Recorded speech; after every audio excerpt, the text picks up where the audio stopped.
nós nos julgamos a nós mesmos pelos nossos méritos. Cuidado.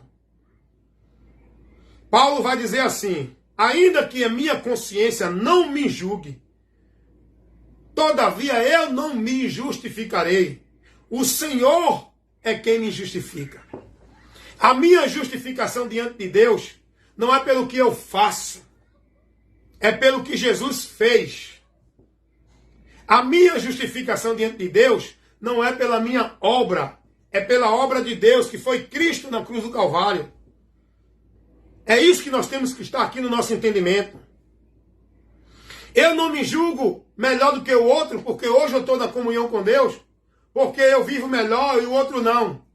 Porque eu sou tão miserável contra aquele outro que está lá ainda, caído. Eu já fui levantado para a vida com Deus. O outro está caído, mas eu não vou me gloriar da minha posição em relação à do outro. Eu vou exercer misericórdia à situação que está o outro, porque eu estava também. Pelo fato de eu não viver dentro da direção social que ele vivia, mas eu estava tão miserável quanto ele. Está entendendo isso?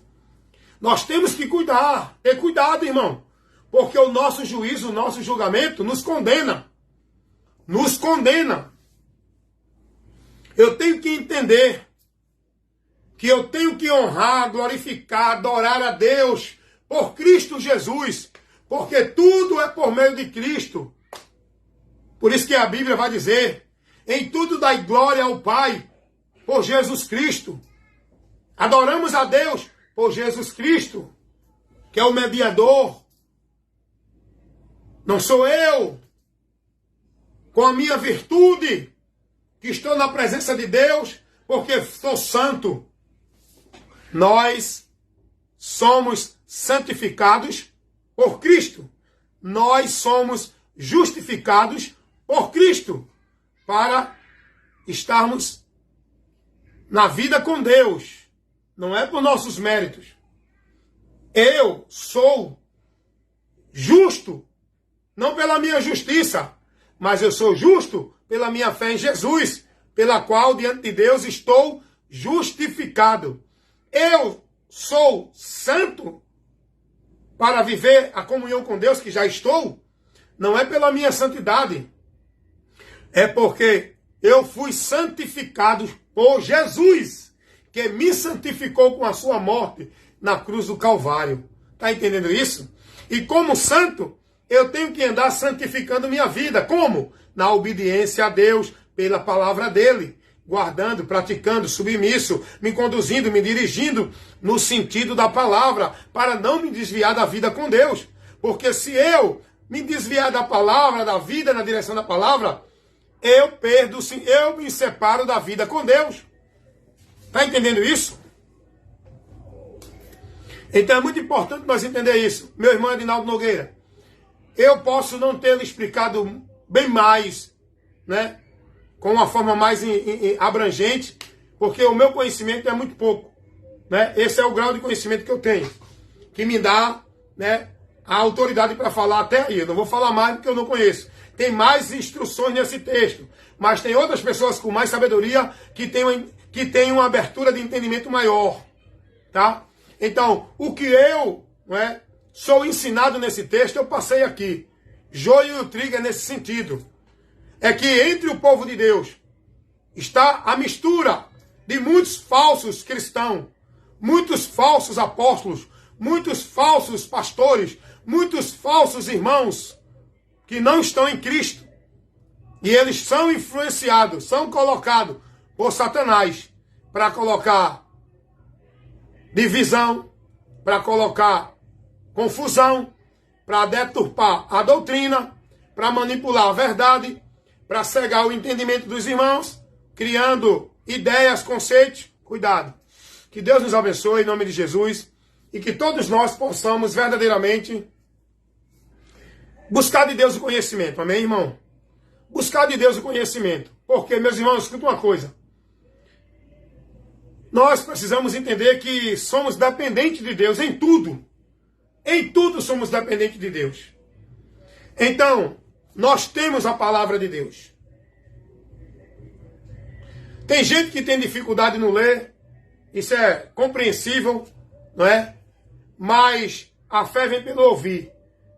Que Deus ajude você a ser prudente. Você que tem dificuldade na leitura e muitos não sabem nem ler. Mas que os seus ouvidos estejam atentos, porque Deus não vai deixar ninguém sair ser enganado. Ninguém vai ser privado, ninguém vai condenado, ninguém vai ser julgado inocente. Todos vão ter a oportunidade de ouvir e ter a oportunidade de crer na verdade. Agora, dentro da decisão de cada um, é que vão determinar o seu destino eterno. Crer ou não. E nós temos que pedir sabedoria a Deus. Eu leio a Bíblia, mas não é só ler. A Bíblia é uma palavra que não é só no intelectual. É uma palavra que é viva, eficaz. Não é só letra, é espírito. A palavra de Deus. Ela trabalha no nosso interior, ela muda a nossa vida, o nosso entendimento, porque ela é espírito. Trabalhada em nós pelo Espírito Santo. Essa palavra nós vamos entendê-la e ter a compreensão dela pelo Espírito Santo. Quer ver uma coisa? Eu não tinha tanto conhecimento da palavra de Deus, né? Como eu não tenho. Mas o pouco conhecimento que eu tenho hoje, anteriormente eu não tinha. Eu não tinha esse conhecimento que eu tenho hoje, lá há uns 15 anos atrás. Mas eu lia a palavra. E quando eu lia a palavra, eu orava a Deus, pedindo que Ele me desse sabedoria para eu entender, que o Espírito Santo abrisse meu entendimento. Eu não sabia interpretar. Mas quando eu estava numa igreja, que eu via um pastor, um pregador, qualquer pessoa pregando, quando essa pessoa pregava que não estava dentro da palavra, eu não sabia interpretar e nem refutar.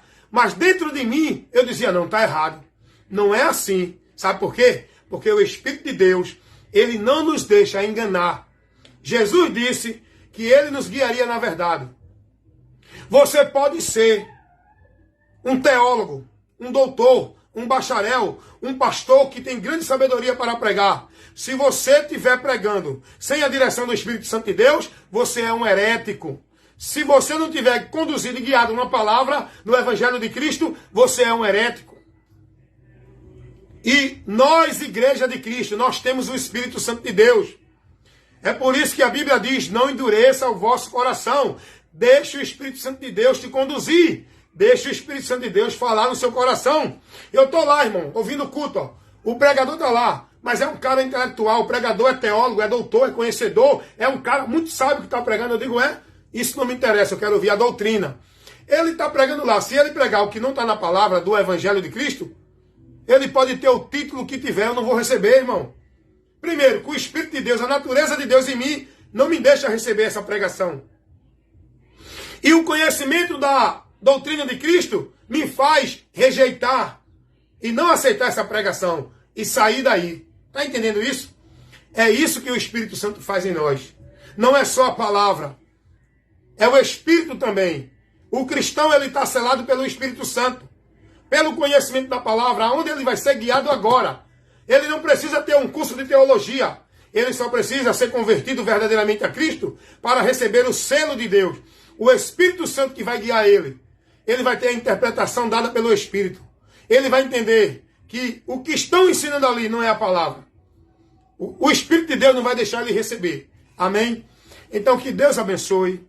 Que Deus ajude vocês cada dia mais a estar sendo abençoado com o ensino, a instrução da palavra. Você pode estar na sua igreja, pode estar na comunidade entre um grupo na sua casa, na praça. Você pode estar congregando aí na garagem da sua casa com 4, 3 irmãos, porém que estejam sendo instruídos com a doutrina de Cristo, recebendo o ensino, a instrução, a exortação da palavra. Amém? O importante não é o lugar, não é o homem, não é o título de doutor. Quem é que está ensinando? É o pastor, é o teólogo, é o profeta. O importante é a palavra. Você tem que ser prudente para buscar a palavra. Não importa quem é o homem. Está pregando a doutrina? Você tem a minha atenção. Vou ouvir a palavra de Deus. que está vindo por você, porque você não tem título de pastor, mas tem a vocação de Deus para ensinar a vocação de pastor, que não é um título. Ser pastor não é questão de estar dentro de uma igreja. Os apóstolos não tinham igreja. Os apóstolos não tinham ministério. Os apóstolos não eram pastor de igreja nenhuma.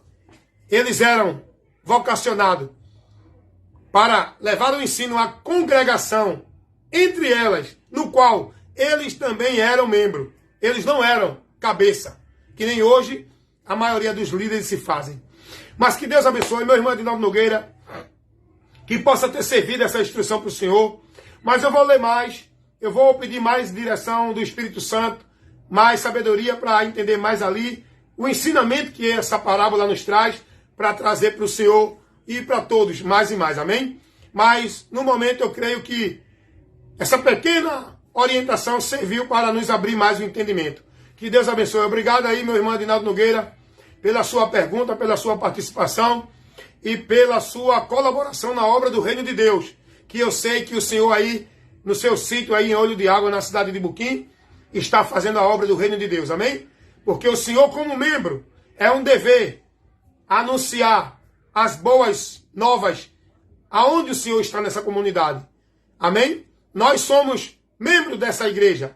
Anunciar a Cristo é o trabalho da igreja, que somos nós, que temos que levar o conhecimento da verdade que liberta ao mundo. Amém, meu irmão Edinaldo Nogueira? Fica na paz. Deixa eu ler aqui o seu comentário para encerrar. Eu congrego com minhas 2 netas e minha família. Amém, amém. O Senhor está na sua casa, porque o Senhor é o cabeça e é o pastor da sua família. E o mais certo é esse, o Senhor se preocupar em congregar e em levar a edificação do conhecimento de Cristo para a sua família. Amém? E o Senhor está aprendendo. Não, mas tem que ir para a igreja aprender. Mentira. Tem que ter a palavra. E a palavra de Deus, eu vou dizer uma coisa hoje. A palavra de Deus hoje não está dentro de muitas igrejas onde o povo não está aprendendo de Cristo. Esse é o maior engano que as pessoas têm.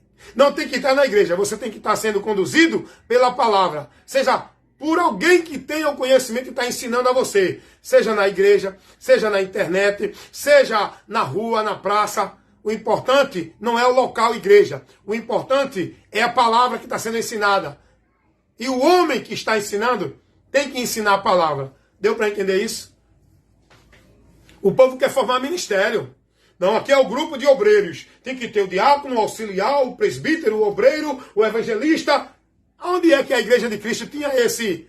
Me mostrem aí. Me mostrem aí. Onde é que na igreja de Cristo tinha essa hierarquia que hoje tem na igreja dos homens?